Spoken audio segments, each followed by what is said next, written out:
Nous saluons dans le précieux et puissant nom de notre Seigneur et Sauveur Jésus-Christ. Très heureux encore de vous retrouver en ce jour pour prendre part à nos merveilleux moments de rencontre. Aujourd'hui, nous avons un thème alléchant encore à partager et ce thème, on l'intitulera ainsi « Confession de foi ». Confession de foi est un sujet assez large, mais nous allons essayer en peu de temps de pouvoir vous l'expliquer.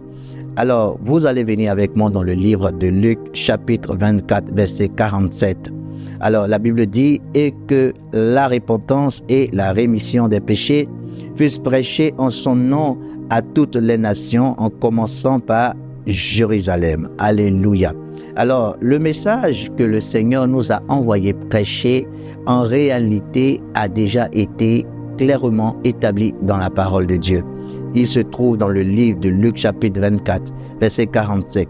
La Bible dit « Et que la repentance et la rémission des péchés fussent prêchées en son nom à toutes les nations, en commençant par Jérusalem. » Dis avec moi la repentance et la rémission des péchés.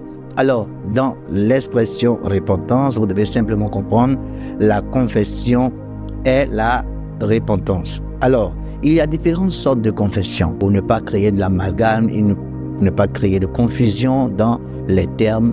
Il faut d'abord avoir un temps pour expliquer la différence entre chaque confession. Nous allons venir et vous allez comprendre qu'on peut en dénoter au moins 4. Voilà. Alors, il y a la grande confession qui est l'ensemble de nos croyances, le fait d'adhérer à un ensemble de croyances. On pourrait appeler cela nos confessions. OK? Il y a ce qu'on appelle la confession personnelle, ou si vous voulez, la parole sur nos lèvres. Alors c'est lorsqu'une personne parle ou déclare des choses en quoi, en griffe, elle pourrait croire. Donc les paroles de nos lèvres sont aussi appelées des confessions. Il y a ce qu'on appelle la confession des fautes. Alors généralement, cela est rattaché à certaines églises où nous faisons pénitence. Donc la confession des fautes, c'est juste reconnaître et dire la même chose que Dieu. Enfin, il y a ce qu'on appelle la confession de foi, qui est l'objet de notre rencontre ce matin, qui est le fait de parler de repentance dans le texte que nous avons pu prendre tout à l'heure, mais où la prière du pécheur, comme plusieurs églises, pratiquent cela déjà. Donc je reprends, il y a la confession qui est ensemble de croyances, il y a la confession qui est parole sur lèvres, il y a la confession qui est le fait de reconnaître ses fautes, et il y a enfin la confession qui est la repentance ou la prière du pécheur. Alors, je veux aujourd'hui que nous puissions parler de cette prière du pécheur parce que j'ai écouté sur plusieurs canaux de diffusion beaucoup de choses qui ont pu être dites à ce sujet. Est-ce que cela est nécessaire d'en parler aujourd'hui? Cela est même impératif. Alors, vous allez venir avec moi dans le livre de Joël chapitre 2, verset 32. La Bible dit « Il arrivera que quiconque invoquera le nom de l'Éternel ou le nom du Seigneur en ces jours-là sera sauvé. » Nous sommes ici dans un cas d'espèce particulier parce qu'il s'agit d'une prophétie qui parlait de la venue du Saint-Esprit, donc du jour de la Pentecôte. La Bible dit « Dès l'instant où le Saint-Esprit viendrait sur terre, à partir de cet instant, quiconque invoquera le nom du Seigneur sera sauvé. » Dieu avait donc établi une manière d'entrer en contact avec la divinité, une manière de devenir un enfant de Dieu, une manière de faire partie de la famille de Dieu. Et la Bible était claire, il fallait donc appeler le nom du Seigneur sur sa vie. Il fallait faire allégeance au Seigneur, il fallait invoquer le Seigneur sur sa vie. Et cela a donc été déjà établi dans les prophètes. Quand on parle des prophètes, il s'agit d'ensemble de livres appartenant à l'Ancien Testament. Mais si depuis l'Ancien Testament, Dieu avait déjà annoncé d'avance que c'est par cette méthode qu'on entrerait en relation avec la famille de Dieu ou qu'on deviendrait un enfant de Dieu, cela donc dénote d'une certaine importance et d'une importance capitale. J'aimerais venir avec vous dans le livre de Jean, chapitre 3, verset 16. La Bible dit « Dieu a tant aimé le monde qu'il a donné son Fils unique, afin que quiconque croit en lui ne périsse pas, mais qu'il ait la vie éternelle. » Alors, il y a ce qu'on appelle la voie du salut. Le Seigneur Dieu Tout-Puissant, après le péché d'Adam et Ève, qui étaient les parrains de vie de toute l'espèce humaine avant la venue du Seigneur Jésus, accomplit une action de mort pour le salut de quiconque croirait en lui. Mais ce salut-là serait imputé à quiconque qui accepte Jésus comme Seigneur et Sauveur et qui confesserait sur sa vie la Seigneurie de Jésus-Christ. Alors, il est très important de comprendre que la voie du salut, au-delà du fait de croire, était vraiment une confusion pour plusieurs. Pour certains, il fallait juste écouter l'évangile et croire et être sauvé. Est-ce qu'il y a une méthode particulière qui était rattachée à la manière d'accepter le Seigneur? Comment Dieu avait prévu que nous puissions l'accepter pour que cette acceptation puisse être valable dans les cieux? Je vais vous poser la question de savoir qu'est-ce que signifie croire selon l'apôtre Paul. Nous allons le voir ici en 2 Corinthiens 4, verset 13. La Bible dit « Or, ayant le même esprit de foi avec les croyants primitifs, donc ayant le même esprit de foi avec tous ceux qui croyaient à son époque, selon ce qui est écrit, j'ai cru, c'est pourquoi j'ai parlé. Nous aussi nous croyons, c'est pourquoi nous aussi nous parlons. Parler, c'est confesser ouvertement. » Qu'est-ce que cela veut dire? Ça veut dire que le livre de Jean, chapitre 3, verset 16 que nous venons de lire, qui demande que nous croyons pour être sauvés, allait au-delà du fait d'accepter dans son cœur que le Seigneur Jésus était ton Seigneur et ton Sauveur et que cela s'arrêtait là. La Bible dit que croire, c'est parler ouvertement. Et c'est ce qui a emmené le passage de 2 Corinthiens chapitre 4, verset 13, qui nous dit que si eux, ils ont cru et ils ont parlé, parce que nous avons le même esprit, nous devons croire et parler. Donc, croire au Seigneur Jésus revient donc à parler. Alors, qu'est-ce que nous sommes censés dire quand nous parlons après avoir cru? Et cela est très important. Alors, venez avec moi en Romains chapitre 10, verset 9. La Bible dit, si tu confesses de ta bouche Jésus comme ton sauveur, et que tu crois dans ton cœur que Dieu l'a ressuscité d'entre les morts, tu seras sauvé. Le salut est la confession de ce que l'on croit. Alors, donc, le fait de croire au Seigneur Jésus va au-delà d'une acceptation ou d'une conviction intérieure. Il faudrait croire avec une déclaration qui fait du Seigneur Jésus votre Seigneur et votre Sauveur. Je reprends le passage de Romains chapitre 10, verset 9 qui dit « Si tu confesses de ta bouche, vous voyez l'expression confession, Jésus comme Seigneur et Sauveur. Si tu crois dans ton cœur que Dieu l'a ressuscité d'entre les morts, tu seras sauvé. » Alors, croire au Seigneur Jésus, il s'agit de croire dans son cœur que Jésus a été le substitut que Dieu a placé pour nos péchés, mais confesser sa Seigneurie sur notre vie afin que nous soyons sauvés. La confession de foi est la méthode voulue par Dieu comme moyen d'adhésion à la famille de Dieu. La confession de foi est la méthode voulue par Dieu comme moyen pour entrer dans le royaume de Dieu. Alors, je suis sûr que je suis en train d'offenser certaines doctrines, mais ce n'est pas là mon objectif, car je veux juste que la parole de Dieu soit prêchée correctement. Je vais vous demander de venir avec moi en Matthieu chapitre 10, verset 32, où la Bible fait état de ce que quiconque donc ne confessera devant les hommes. Quiconque donc me confessera devant les hommes, moi aussi, je le confesserai devant mon Père qui est dans les cieux. Je reprends, quiconque donc me confessera devant les hommes, moi aussi, je le confesserai devant mon Père qui est dans les cieux. Ce que le maître dit de la confession est très important. Le maître dit la confession n'est pas juste une action de croyance. Ça dépasse une action de conviction et de certitude. Il faut croire dans son cœur, mais il faut confesser par sa bouche. Et il dit, quiconque me confessera devant les hommes. Donc c'est une confession ouverte. Je le confesserai devant mon Père et ses anges. La confession est la voie établie par Dieu pour entrer dans la famille de Dieu et devenir un enfant de Dieu. Alors, je vais vous donner un autre passage en Actes chapitre 2, verset 38. La Bible dit, eh bien, Pierre leur dit, répentez-vous, détournez-vous de vos croyances. Revenez à l'Éternel, votre Dieu. Confessez le Seigneur Jésus. Je suis en train juste de paraphraser. Pierre a dit, repentez-vous. Amen. Et que chacun de vous soit baptisé au nom du Seigneur Jésus-Christ pour la rémission des péchés et vous recevrez le don du Saint-Esprit. Je prends encore un autre passage. En 1 Timothée 6, verset 12, la Bible dit « Combat le bon combat de la foi, saisis la vie éternelle pour laquelle tu as été appelé et tu as fait la belle confession devant beaucoup de témoins. Vous voyez que la confession, toutes les fois où elle est rattachée au fait d'accepter le Seigneur Jésus, elle est toujours une action publique. Je reprends le passage d'A Timothée 6, verset 12. La Bible dit « Combat le bon combat de la foi, saisis la vie éternelle pour laquelle tu as été appelé et tu as fait la belle confession devant beaucoup de témoins. » Alors, cela est très très important de comprendre que nous venons ici de voir que la confession de foi est le moyen par lequel le Seigneur Jésus a prévu que ses enfants viennent à lui.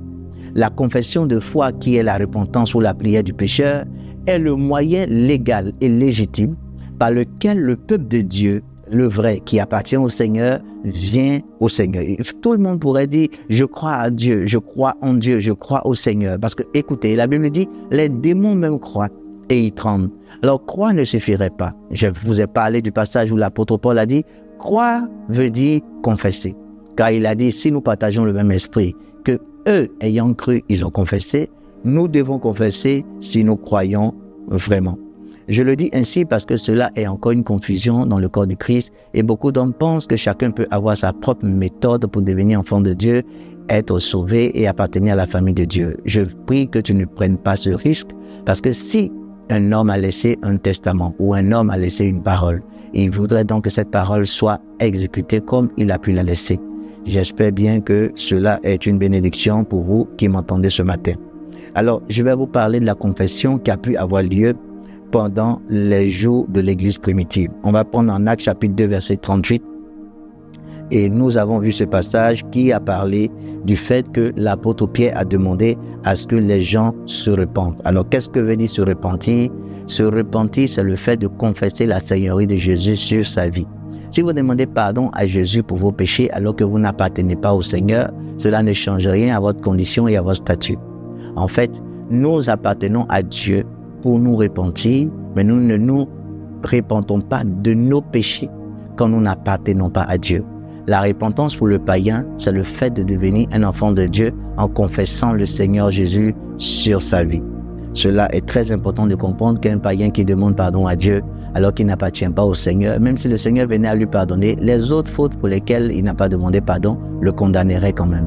Il faut d'abord appartenir au Seigneur en devenant un enfant de Dieu par une confession de foi, une prière du pécheur, en devenant enfant de Dieu, en confessant la Seigneurie de Jésus sur ta vie. C'est juste après cela que tu peux maintenant demander pardon pour certaines erreurs que tu peux commettre. Et j'aimerais vraiment que nous puissions faire clarté sur ces choses. Alors maintenant, voici comment je vais terminer ce moment, ce jour. Alors, venez avec moi dans le livre de 1 Timothée 2, verset 4. Et nous allons voir l'intention de Dieu concernant l'humanité. La Bible dit, qui veut que tous les hommes soient sauvés. Dieu veut que tous les hommes soient sauvés. Dieu veut que la prostituée soit sauvée. Dieu veut que le sorcier soit sauvé. Dieu veut que le mystique soit sauvé. Dieu veut que le pécheur et celui qui est dans la débauche soit sauvé. Dieu veut que tout le monde soit sauvé. L'intention de Dieu est claire. Dieu veut que tous les hommes soient sauvés. Alors, il est très important de comprendre que en Romains chapitre 9, verset 18, la Bible dit Dieu est celui qui fait miséricorde à qui il veut. Pourquoi j'ai pris ces deux passages? Parce que j'aimerais faire une nette différence entre ce qu'on appelle le générique et l'exception. Plusieurs personnes n'étant pas passées par la confession de foi, qui est le modèle voulu par Dieu pour devenir un enfant de Dieu, pour faire partie de la famille de Dieu ou être accepté dans le royaume de Dieu, peuvent prêcher ou peuvent s'opposer à cette chose que je suis en train de dire ce matin. J'entendais des pasteurs de renom dire « Je ne suis pas passé par la confession de foi, je ne suis pas passé par la prière du pécheur, je ne suis pas passé par cette prière et aujourd'hui je parle en langue, je suis rempli du Saint-Esprit, je suis un enfant de Dieu. » Oui, écoute-moi, la Bible dit Dieu fait miséricorde à qui il veut. Dieu fait grâce à qui il veut. Jusqu'à preuve du contraire, il faut accepter de marcher selon la méthode établie par le Seigneur. En toute chose, il y a ce qu'on appelle le générique. Le générique, c'est la loi de tous et la loi pour tous.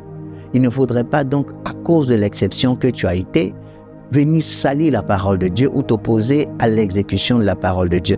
La Bible dit ceux qui enseigneront à leurs frères à ne pas respecter la parole de Dieu, leur part leur sera ôtée du royaume de Dieu. J'espère que parce que tu as été l'exception, tu ne deviendras pas un obstacle pour ceux qui veulent marcher dans le générique. Le modèle de Dieu, c'est que nous puissions faire la prière du pécheur. Le modèle de Dieu, c'est que nous puissions confesser la Seigneurie de Jésus sur notre vie. Le modèle de Dieu, c'est que nous puissions devenir enfants de Dieu après avoir cru par une confession publique. Et après cela, la Bible dit, nous faisons partie de la famille de Dieu. Gloire à Dieu. Alors, cela est très important de pouvoir continuer en ces quelques versets pour renchérir. En Romains chapitre 3, verset 4, la Bible dit « Qu'ainsi n'advienne, mais que Dieu soit vrai et que tout homme soit menteur. » Entre Dieu et l'homme, qui a raison? Entre Dieu et l'homme, la raison est à Dieu. Si Dieu a écrit sa parole et qu'un homme viendrait dire « Il ne faudrait pas que les choses se passent de cette manière », la question est entre Dieu et l'homme, qui a raison? Entre Dieu et l'homme, la raison est à Dieu. Je reprends le texte, il est clair. La Bible dit « Qu'ainsi n'advienne, mais que Dieu soit vrai et que tout homme soit menteur. » Alors, si la parole est claire à un sujet, sur un sujet, il ne faudrait vraiment pas que nous puissions venir écouter la parole d'un autre homme. Il y a des sujets où la parole n'a pas été claire.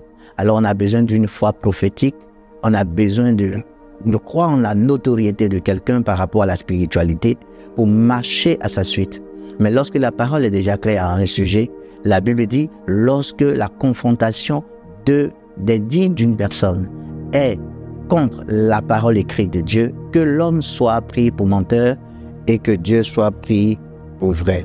Alors, prenons ensemble l'un des derniers passages qui va nous permettre de pouvoir terminer notre rencontre ce matin. Je dis bien l'un des derniers passages. Juste après celui-là, je donnerai un dernier et je vais vous libérer. J'espère être une aide. L'objectif de cette rencontre, c'est de pouvoir vous emmener à faire votre confession de foi. Vous allez me dire que vous êtes pasteur, vous êtes archbishop, vous êtes ceci ou cela et que vous n'êtes pas passé par toutes ces méthodes. Aujourd'hui, vous avez tous les dons spirituels qu'il faut. Écoutez-moi, jusqu'à preuve du contraire, on ne sait pas si Dieu vous a fait grâce.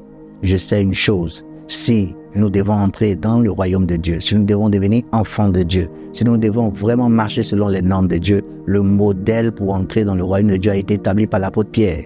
Le modèle pour entrer dans le royaume de Dieu a été établi par le Seigneur Jésus-Christ. Le modèle pour entrer dans le royaume de Dieu a été établi par l'apôtre Paul, qui est l'apôtre des païens. Et tous ces modèles coïncident. Il s'agit de la confession de foi. Le fait de faire la prière du pécheur, de confesser ouvertement la Seigneurie de Jésus sur sa vie, est la seule manière d'entrer dans la famille de Dieu. Alors, le passage que je vous promettais tout à l'heure est celui-là. Actes chapitre 5, verset 29 dit « Et Pierre et les apôtres répondant dirent, il faut obéir à Dieu plutôt qu'aux hommes. » Alléluia. Il faut obéir à Dieu plutôt qu'aux hommes. Faites votre confession de foi aujourd'hui. Faites votre confession de foi aujourd'hui.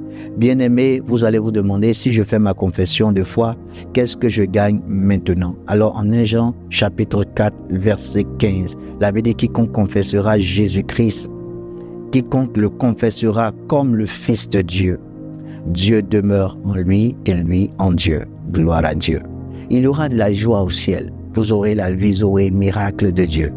La Bible dit, si vous confessez le Seigneur Jésus sur votre vie comme votre Seigneur et votre Sauveur personnel, Dieu demeure en vous. Au moins, vous avez eu l'assurance avant la mort que vous avez fait cette confession de foi. Vous avez eu l'assurance avant la mort d'un proche qu'il a pu faire cette confession de foi. Vous avez eu l'assurance avant la mort d'un ami qu'il a pu faire cette confession de foi. Sachez une chose, la Bible dit, dès l'instant où vous faites cette confession de foi, Dieu demeure en vous et vous en Dieu.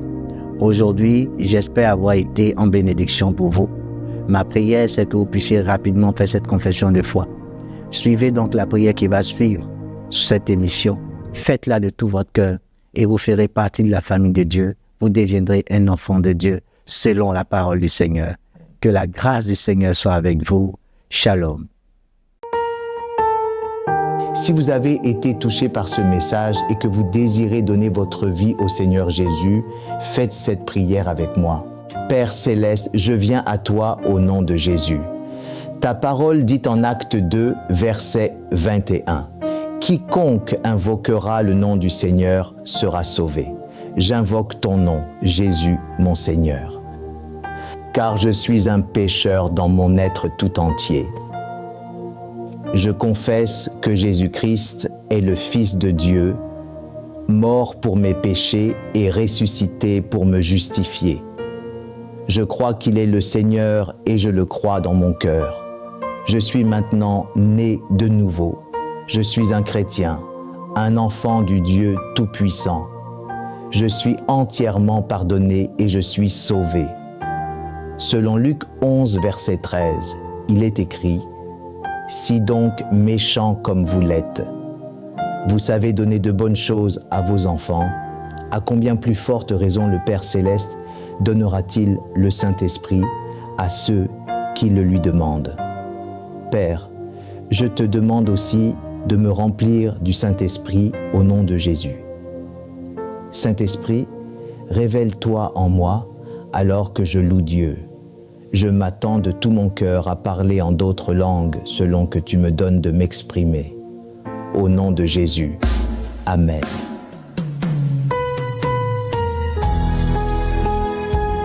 Ça y est, vous êtes nés de nouveau.